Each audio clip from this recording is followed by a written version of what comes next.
All right, everyone, get ready for today's deep dive. Ooh, sounds intense. It is. We're going deep into the, let's say, complex relationship between Tulsi Gabbard. As in the former U.S. Representative Tulsi Gabbard. Yeah, exactly. Her and her spiritual guru, Chris Butler. Now that's a connection a lot of people might not know about. Right. And it gets pretty, well, Controversial. that's one word for it. Definitely a lot to unpack there. For sure. And we've got a ton of sources for this deep dive. Oh, yes. Like what? Online articles, forum discussions, even some excerpts from PDFs. Wow, covering all the bases. Got to be thorough, you know. But listen, before we get into it, Yeah.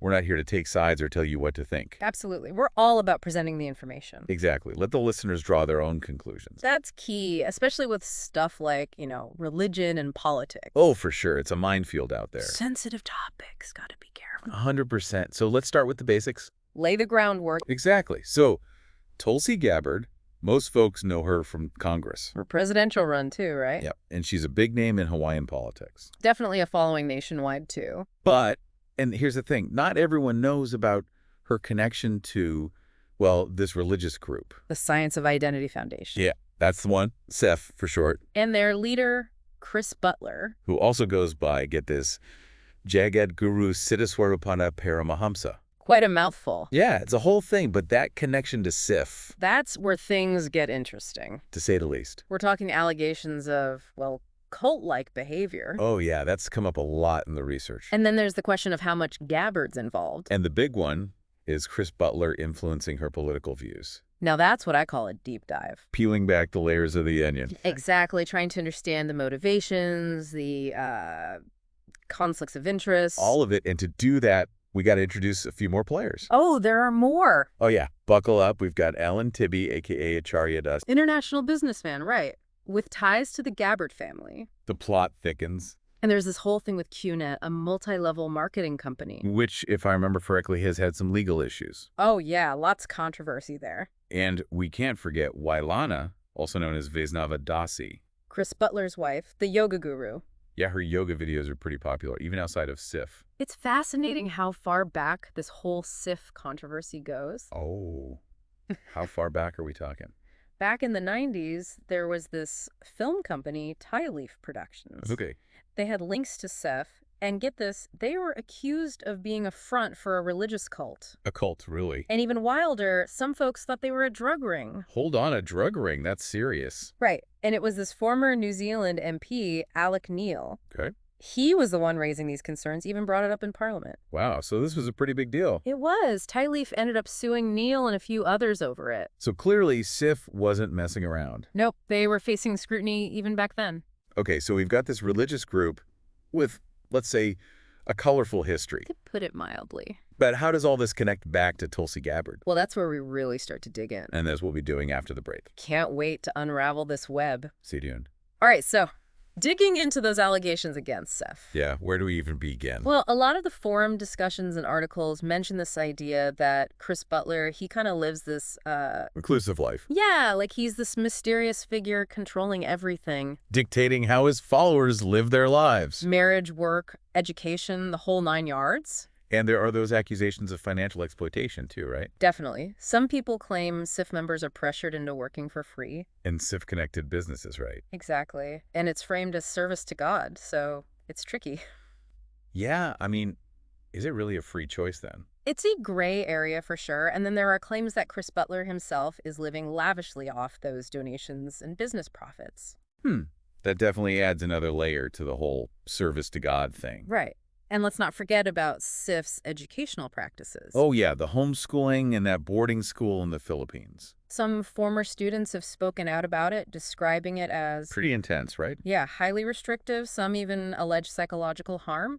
Well, and I remember reading something about spiritual abuse too. Right. Some former members talked about this technique called yoga nidra being used for... Integration. Yeah, it's supposed to put you in this deeply relaxed state where you're more susceptible to suggestion. So basically, they're using it to plant ideas in people's minds. That's the concern, and it all ties back to the hierarchical structure of SIF. Where you've got the senior disciples and Butler's secretary acting as gatekeepers. Controlling access to him, making him seem even more powerful. Untouchable almost. Exactly.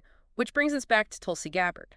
Right. Her connection to SIF goes way back. Childhood, education in SIF schools, her family's deeply involved. It's more than just a casual connection, that's for sure. And there's this video from 2012 before her national political career took off. Yeah, I remember that, where she's praising Chris Butler. Calling him Guru Dev, which Looks is significant, right? definitely. But then, as her political star rose, she seemed to distance herself from SIF. At least publicly, yeah, especially during her presidential run. So why the change? Was it just to avoid controversy? Or was she worried about those allegations against SIF hurting her campaign? Or maybe, and this is just a thought, maybe she was trying to protect SIF and Chris Butler from scrutiny. Because if a prominent politician like Gabbard is openly associated with them, It could attract a lot more attention, both good and bad. and that brings up a really interesting question for the listener. Can a public figure truly separate their spiritual beliefs and their political actions? Is there a potential for a conflict of interest there? Big questions, and that's something we'll be diving into deeper after the break. So don't go anywhere, folks. We've got a lot more to uncover. Yeah, it really makes you think, doesn't it? Like, can we really separate those two parts of ourselves? It's tough, because our beliefs, they're such a core part of who we are. They shape how we see everything. Exactly, how we make decisions, big and small. And when you're talking about a politician, those decisions affect a lot of people. For sure. And we've seen how Gabbard's foreign policy stances have caused debate. Some folks praising her, others criticizing her. And those non-interventionist views, some tie them back to Chris Butler and SIF. That's where it gets tricky, right? Yeah, like how much influence does Butler actually have? If your decisions are being swayed, even subconsciously, it's kind of a tricky situation for sure. who's really in control? Yeah, the whole puppet master thing. It's a bit unsettling, to be honest. I get that, but we got to be careful about jumping to conclusions. Right, we don't know what's going on in her head. Exactly. Maybe she genuinely believes she's doing what's best, even if her worldview is, influenced by her beliefs. It's possible. We're not here to judge, just present the information. And let the listeners decide. Exactly. And I think we've done that, haven't we?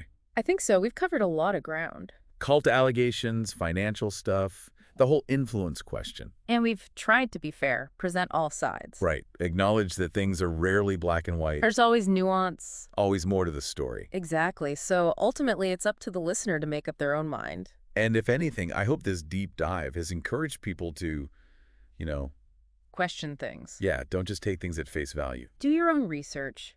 Think critically. Especially with stuff like this, religion, politics, it can get messy. Definitely. And with all the information out there these days, It's easy to get lost. critical thinking is key. Couldn't agree more.